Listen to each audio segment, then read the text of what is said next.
agradecendo pela saúde, pela vida, pelo sofrimento, pela doença, enfim, Pai.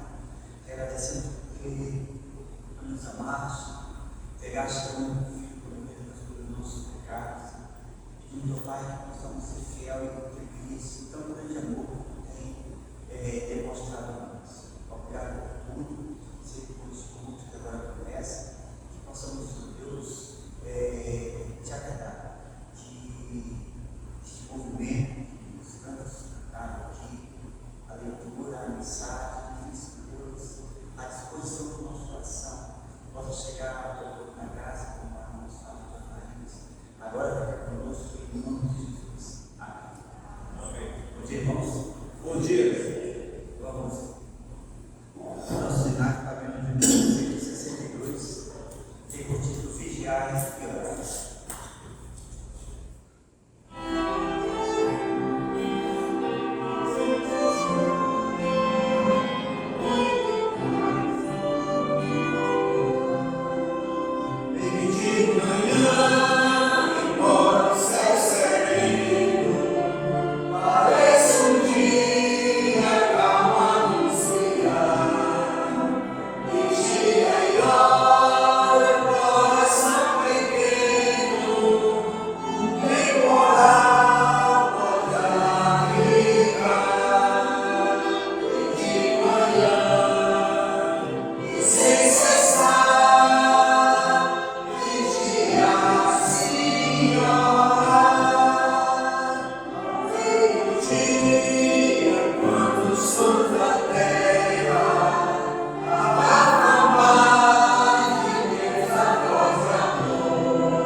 Bem-aventurado aquele que teme ao Senhor e anda nos seus caminhos. O trabalho de tuas mãos comerás, feliz serás e tudo te irá bem. Tua esposa, no interior de tua casa, será como a videira frutífera, teus filhos como remédio de oliveira, e a roda da tua mesa. Eis que assim será abençoado o homem que teme ao Senhor. Senhor, te abençoe desde Sião, para que sejas a prosperidade de Jerusalém, durante os dias de tua vida. Veja os filhos dos filhos, Pai celestial. Mostra a lista. Grandioso Deus, Pai da eternidade, somos gratos porque o Senhor nos permite mais uma vez chegar à casa de oração para irmãos. Agora que foi feita esta leitura, ela fale nos nossos corações, em nome de Jesus. Amém. Amém. Momento de ser memorizados. Nosso texto sobre si. Eu te gostaria de ler um momento de pode ficar. Efésios 2, 8 e 9. Pela graça sois salvos mediante a fé. Isso não vem de vós, é dom de Deus. Não vem de obras para que ninguém se engane.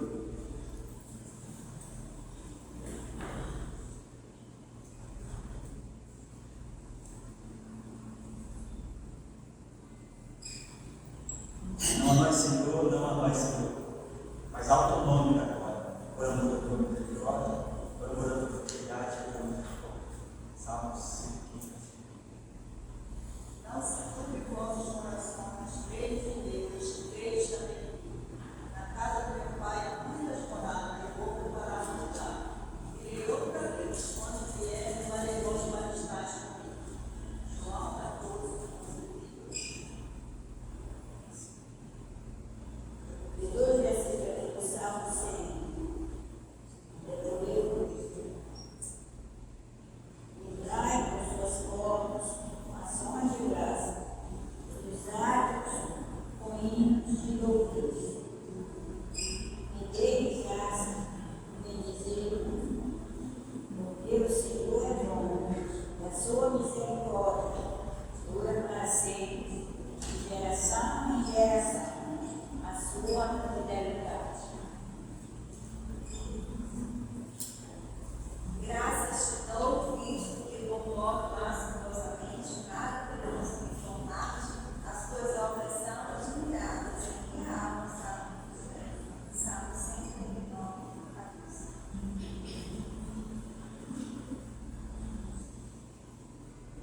Ok?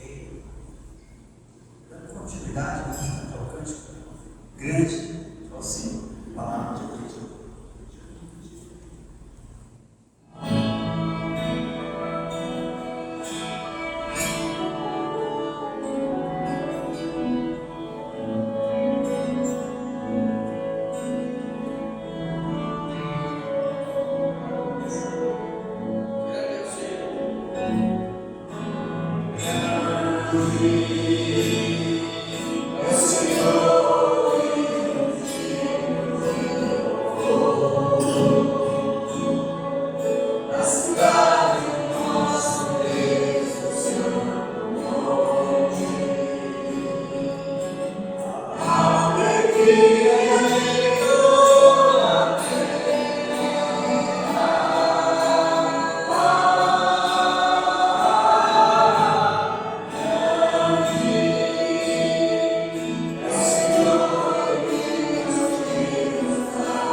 Isso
Medo de quê?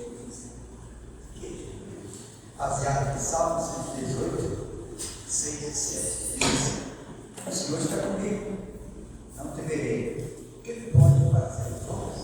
O Senhor está comigo, e Ele é o meu ajudador. Verei a derrota dos meus inimigos. Ele prossegue da seguinte maneira: o faraó errou muito ao permanecer com o coração duro diante do que Deus estava fazendo por intermédio de Moisés. Sabemos que é o final da história. Sabemos o final da história. O Egito foi arruinado com as 10 pragas. Mas será que às vezes não temos comportamento semelhante ao do faraó? O texto diz que o outono do Egito, um novo rei, que não sabia sobre José. Ou seja, muito tempo havia se passado, José tinha sido um grande governante. Acima dele havia apenas o próprio faraó. O Deus dele, o poder foi de muita autoridade. Você sabe, com detalhe, a história de seus antepassados há 100 anos. Pode até conhecer, mas não é tão simples assim. Para aquele rei também não é. Ao perceber a grande multiplicação do povo israelita, ele se apavorou. E o que fez movido por Deus? Então resolveu o seu jeito, com a sua própria astúcia. Foi aí que as coisas começaram a complicar. O povo de Israel apareceu nas suas mãos. Foi escravizado, fazia trabalho forçado. Quando o rei percebeu que sua astúcia não funcionou, passou a agir com crueldade. Mandou matar todos os bebês dos israelitas. A crueldade foi o auge do endurecimento do coração. Mas, como o rei assim chegou ao poder, provavelmente reproduzir o exílio dos antepassados. Quando Deus é esquecido na história de nossa família, passamos a ter a falsa sensação de estar com as rédeas nas mãos, decidindo as coisas sem o conselho do Senhor. E tal comportamento tende a se repetir. Quando sentimos medo, tentamos decidir as coisas da nossa maneira. O endurecimento do coração é destrutivo. E isso se refletirá em todas as esferas de nosso relacionamento. Devemos viver na total dependência de Deus, pois é Ele quem supre todas as nossas necessidades, e transmitir isso às novas gerações. Pensa muito. O temor do Senhor é o princípio da sabedoria e o conhecimento do santo é provérbio de nós. Deus possa nos abençoar. Uma palavra. Irmãos, bom dia.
Amém. Irmãos, nesse primeiro ponto nós vimos os deveres da esposa, deveres para com o marido não crente. Nós temos explicado esse versículo 1, principalmente esse versículo 1. E letra B, a influência da mulher crente no lar, e o testemunho e a pureza. Então, nós temos falado aí a respeito desse texto de 1 Pedro, e principalmente eu tenho enfatizado o versículo 1, onde a esposa, para ela ganhar o seu marido, que não é crente, para Cristo, pelo seu testemunho de vida. Tem uma situação aqui que a gente precisa enfatizar, para que as irmãs que são solteiras, elas não caiam nessa, essa cilada, né, do diabo, para que mais tarde elas não venham passar por momentos difíceis, né, no relacionamento com seu esposo que não é crente. O que acontece, irmãos, muitas das vezes? Em nossas igrejas, nós temos irmãs que são convertidas, né? Já são, às vezes, convertidas quando chegaram na igreja ainda jovem, ou foram convertidas ainda crianças, né, na igreja, são filhos de crentes e cresceram na igreja. E outras que chegaram na igreja ainda jovens, ou se não, uma idade mais avançada, com 25, 30 anos, e se converteram.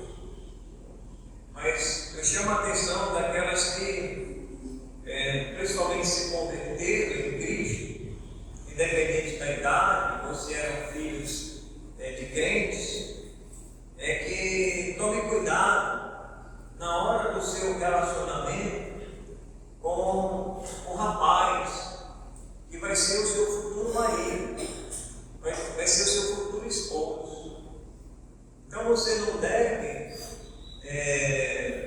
procurar lá no mundo esse esposo, porque lá no mundo tem muitas pessoas que não conhecem a Deus. Uma vez que você conhece o Senhor, você não deve procurar lá fora. O seu esposo, principalmente, ele precisa ser um esposo crente, um esposo salvo em Cristo Jesus, que seja luz como você é luz.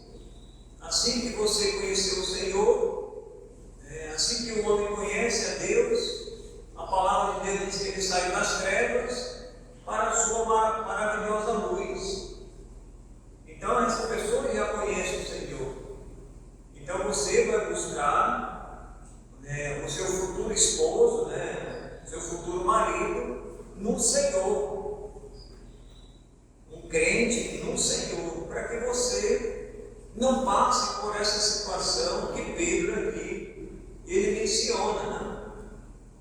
A esposa, ela é crente, mas em algum momento da vida, falta de orientação, falta de conselho, ela foi buscar lá no mundo.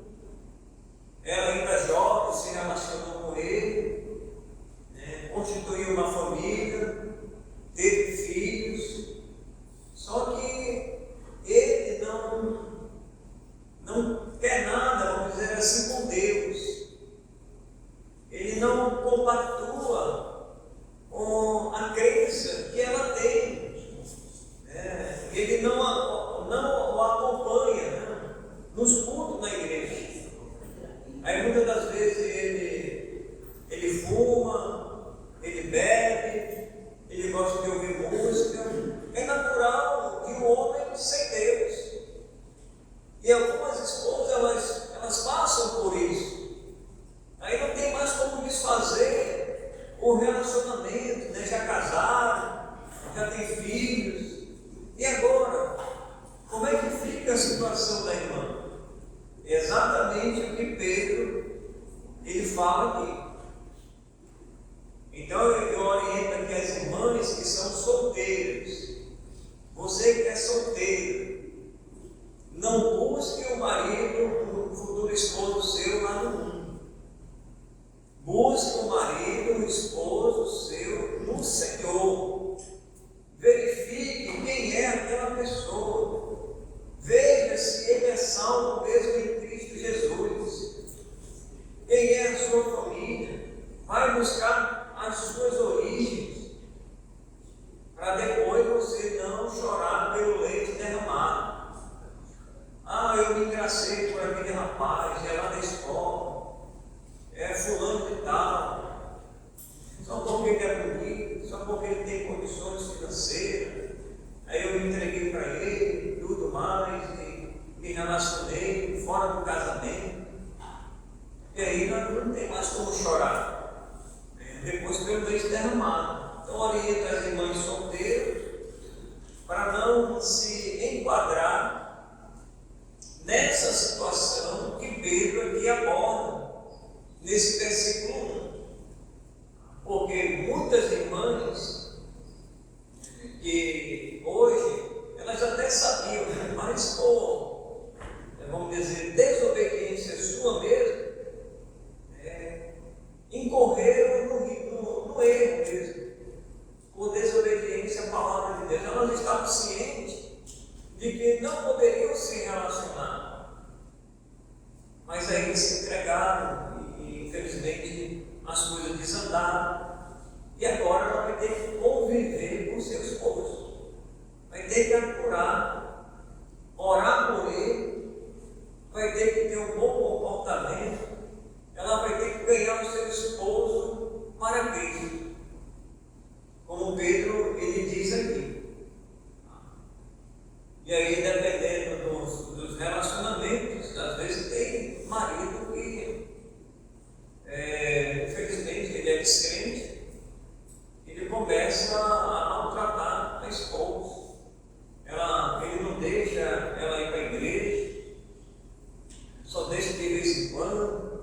Aí fica falando do pastor, fica falando da igreja, tem ciúme dela, e aí ela vai começar a ter esses problemas, né, de relacionamento conjugal, né, entre o seu marido que não é crente. Mas Pedro nos dá a orientação aqui, como as irmãs devem se comportar. Então nós falamos aí nesse ponto 1. No ponto 2, a submissão da mulher ao marido. Só quero chamar a atenção nesse texto aqui, irmãos, também dos rapazes. Né? Você pode dizer assim, mas e os rapazes? Eles também, serve para eles também essa orientação. Às vezes os rapazes vão buscar também a moça lá no mundo. Irmãos, vai ser a mesma coisa. O Pedro aqui, ele orienta, claro, que a esposa, a irmã que é crente. Mas o mesmo princípio serve para os rapazes também. Não muda. Porque se um rapaz ele se engraça por uma moça que é descrente lá no mundo, ela não quer nada com Deus, como é que vai ficar a vida dele com Deus, e a sua família, e os seus filhos? Eu conheço um casal que o rapaz, já com filhos, né? Ele chegou na igreja, se converteu, e a esposa não quis nada com Deus. Ela muito mundana, gostava muito do mundo e gosta do mundo como é natural, e ela não quer nada com Deus, ela não acompanha ele nos cultos. E ele é um homem,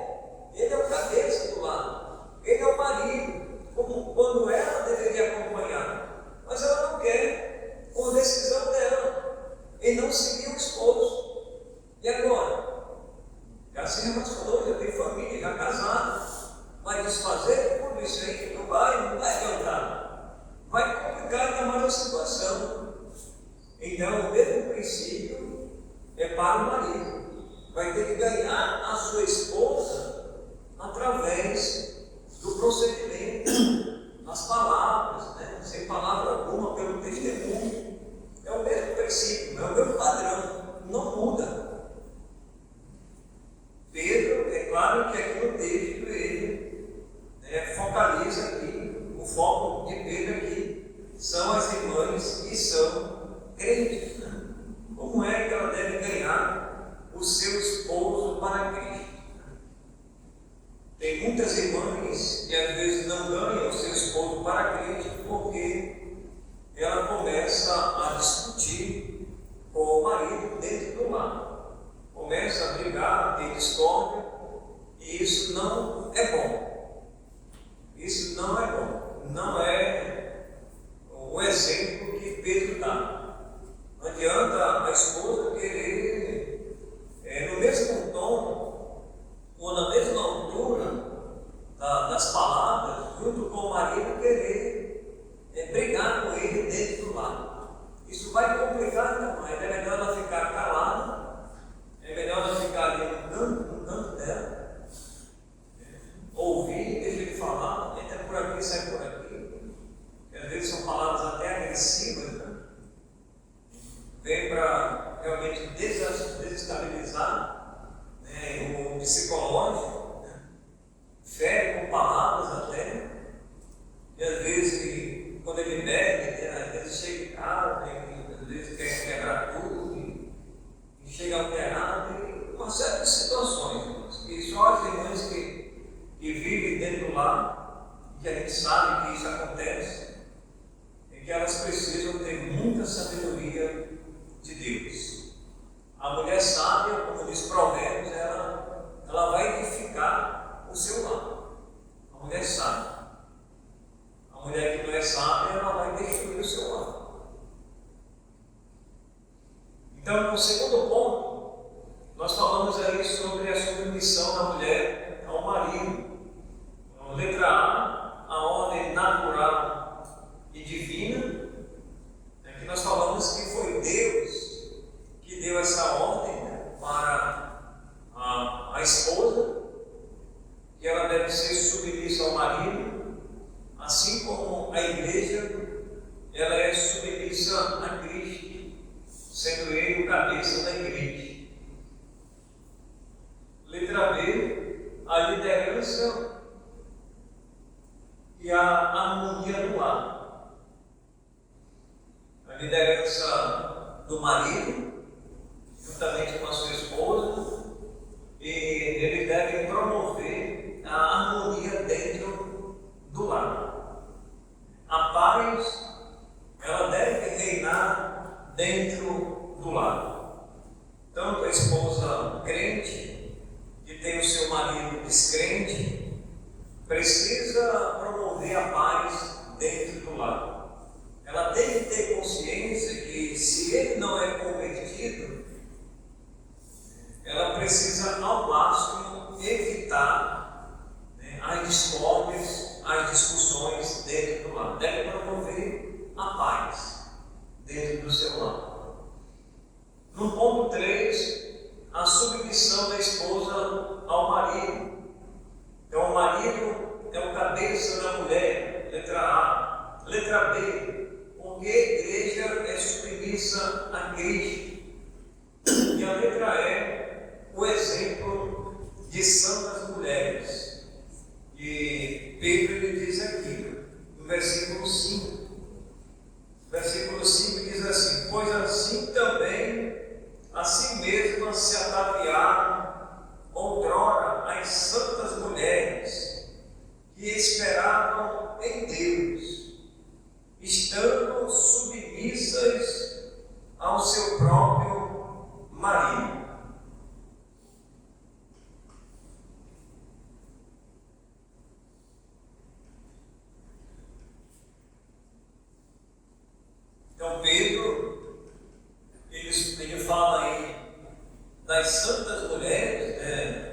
passado, outrora, ele diz aí, está falando do passado, elas que se ataviaram, né, se vestiam de uma forma decente,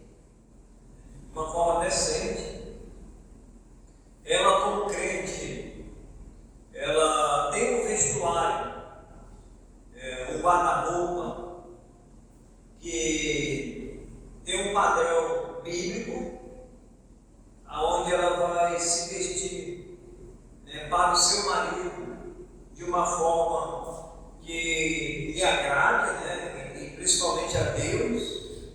E assim as santas mulheres elas se ataviavam, e assim elas também esperavam em Deus, agradando o Senhor e estando submissa ao seu próprio marido. Então, essa ordem, irmãos, ela não pode ser alterada. Pedro assim escreveu, Deus assim o faz com que as mulheres elas sejam submissas aos seus maridos.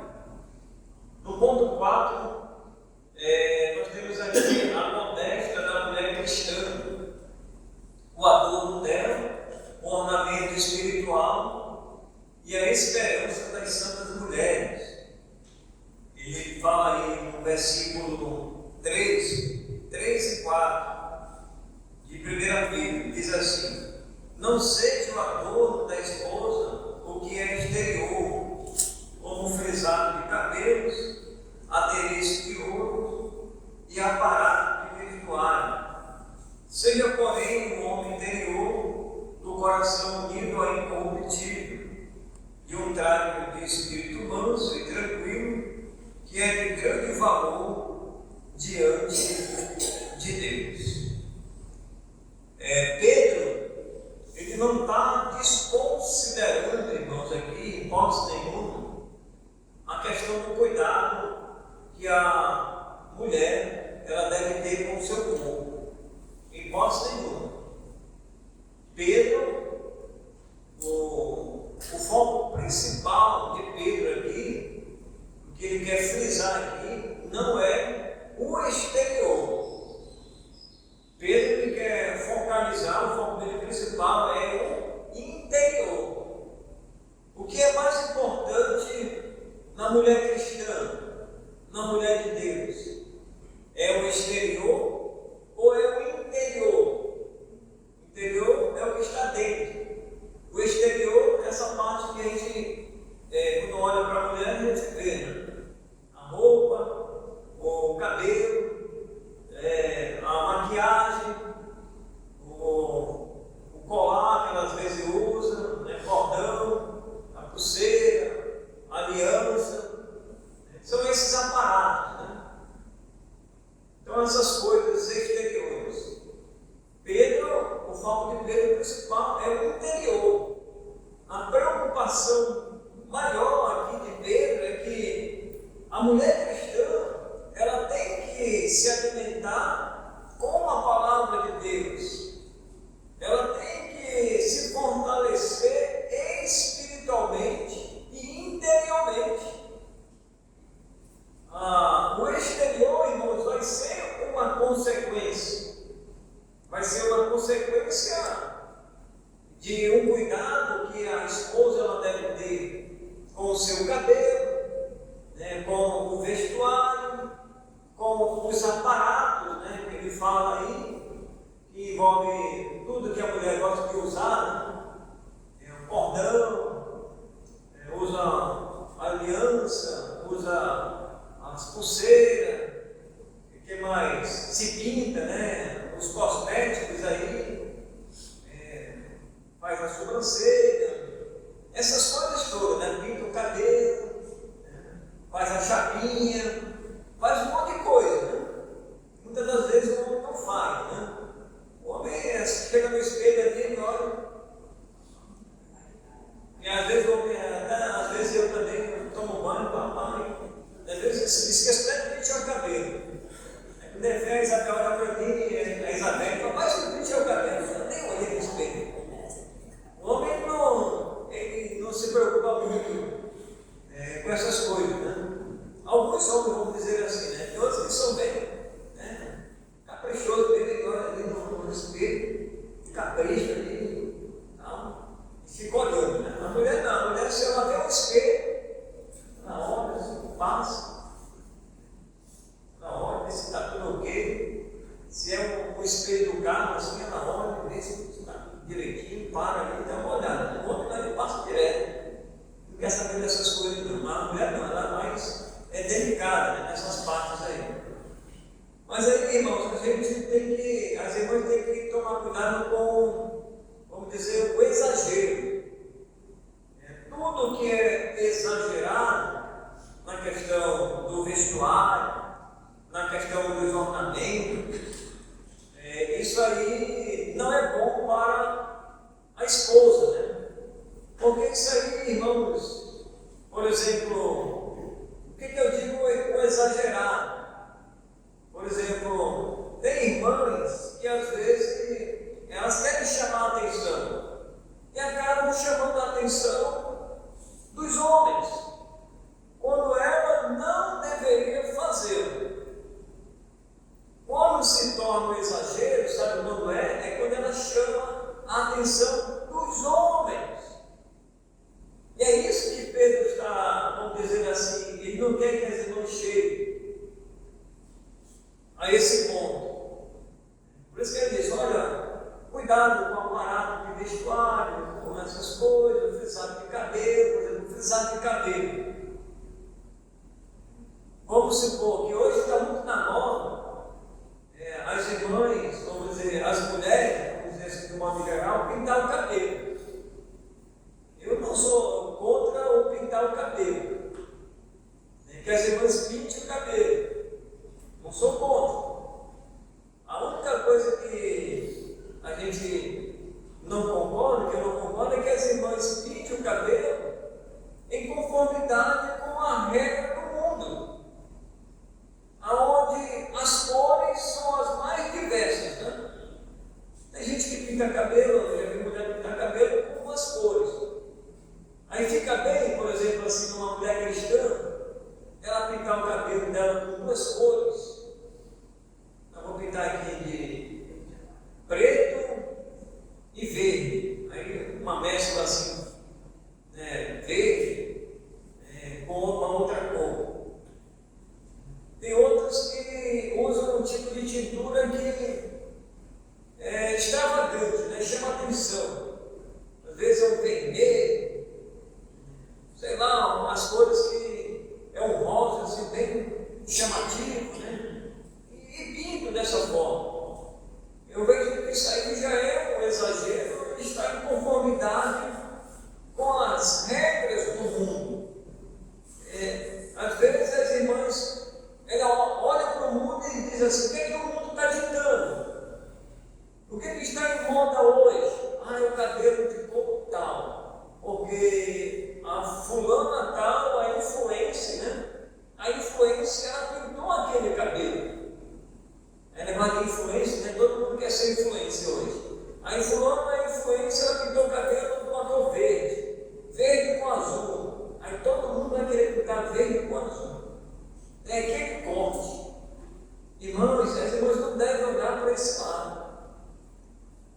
Quando as irmãs fizerem um tipo de pintura no cabelo, seja aquele tipo de pintura decente.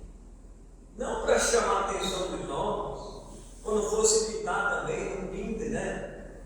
Aquele bico de pipira. Sabe o que é o bico de pipira, né? Aquele vermelhidão que chama a atenção, né? Olha lá, aquele negócio todo. Quando for colocar os aparatos, né, de vestuário também, não exagera, né? Não seja que nem uma árvore de Natal. Às vezes, tem irmãs que às vezes é que nem uma árvore de Natal. Eu conheci uma irmã que hoje ela está na glória, né? Irmã, quando chegava assim, Natal, Ano Novo, quando tinha assim alguma coisa, ela botava um monte de aparato, assim, bijuteria. Aí eu olhava para ele, nossa, ela está igual uma árvore de Natal. Eu brincava com ela,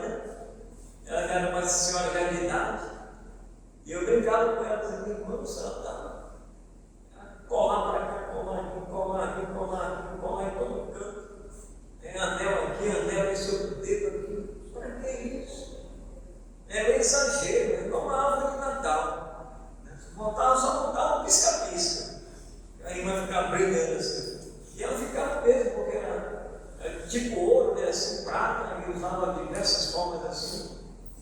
Mas ela se acostumou com aquilo. E isso talvez faltou um ensinamento lá no começo lá, mas ela se acostumou tanto e tinha muitas bijuterias. Eu disse que ela tinha muita bijuteria em casa e ela usava, né, às vezes até gasto desnecessário. Então, irmãos, Pedro, ele diz aqui no quarto ponto que o traje da mulher cristã, ela deve, né, ter um traje, né, modesto, né, que é aquele que não vai chamar a atenção dos homens, né, para si, é aquele que não vai defraudar também o seu corpo, né, quando ela se veste. Deve ser uma vestimenta que glorifique o nome do Senhor e não chame a atenção dos homens. Porque quem é dos homens que vai gostar de ver a sua mulher chamando a atenção dos homens? Homem nenhum, né? Homem nenhum que vai deixar a sua esposa, que é homem mesmo, chamar a atenção dos demais. Não. Ele tem que olhar para ela e dizer: ó, você está exagerando aí. Nessa parte aí, está muito transparente, está aparecendo aí, né, o busto aí, é um decote exagerado, né, nessa roupa. Então, o homem ele tem que chamar a atenção muitas das vezes da sua esposa, se está acontecendo esse exagero na questão, do ornamento ou do adorno, né, físico. Né?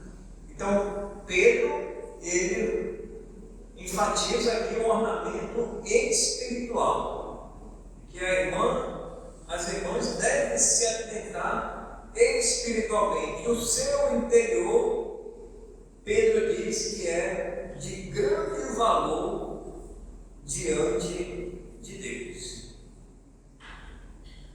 Certo? Então ele diz aí no versículo 4: seja, porém, o homem ou a mulher interior do coração unido ao incorruptível, traz de um espírito manso e tranquilo, que é de grande valor diante de Deus. Não é o ouro, não é a prata que ela vai usar no exterior que vai ser de grande valor diante de Deus. Pode ser o ouro que for, pode ser o diamante que for, mas o mais importante é o interior. O quinto aí, deveres da mulher casada. Vamos lá para o livro de Efésios agora.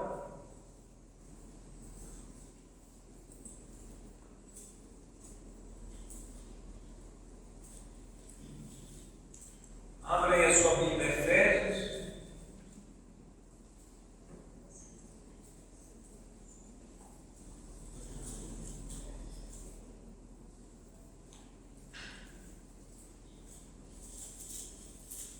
Deveres da mulher casada, Efésios 5 e 22. As mulheres sejam submissas ao seu próprio marido como ao Senhor, porque o marido é o cabeça da mulher, como também Cristo é o cabeça da igreja, sendo este mesmo o Salvador do povo.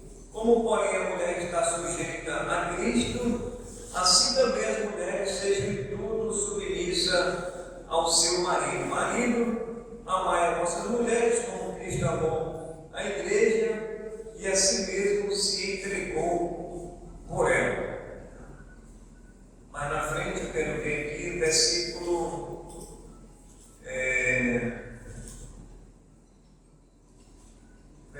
28. Assim também o marido deve amar a sua mulher como seu próprio corpo. Quem ama a esposa, a si mesmo se ama. Porque ninguém jamais odiou a sua própria carne, antes a alimenta e dela cuida, como também Cristo faz com a igreja. Eis porque deixará o homem seu pai e sua mãe, e se unirá a sua mulher, e se tornarão os dois uma só carne. Então, irmãos, aqui nós podemos observar que o dever da mulher casada é amar o marido. Letra A. Letra B. respeitar o marido. Letra C, ser fiel ao marido. Letra D, os deveres conjugais. E a letra E, ela deve cuidar de casa, do marido e dos filhos, né? Claro, com a ajuda de ambos, dentro de casa, para não ficar sobrecarregado. Então, esses são os deveres. E aí a gente conclui para a nossa conclusão. Número 1. A mulher crente deve influenciar seu esposo descrente a aceitar Cristo através do seu testemunho e viver uma vida de pureza. 2. A mulher crente é submissa ao marido porque é uma ordem divina. Ela deve se submeter à liderança do seu marido com o propósito de criar harmonia. 3. A mulher crente aprova o marido como cabeça do lar, como Cristo é o cabeça da igreja. E 4. A mulher crente se veste com modéstia, decência, ama, respeita, cuida e cumpre seus deveres com fidelidade. Portanto, irmãos, que Deus nos abençoe. Deus abençoe as irmãs casadas e solteiras, para que possam realmente desenvolver o seu papel como esposa dentro do lar. Vamos orar, Senhor, agradecemos pela Tua santa palavra, aplica em nossos corações, em nome de Jesus. Amém.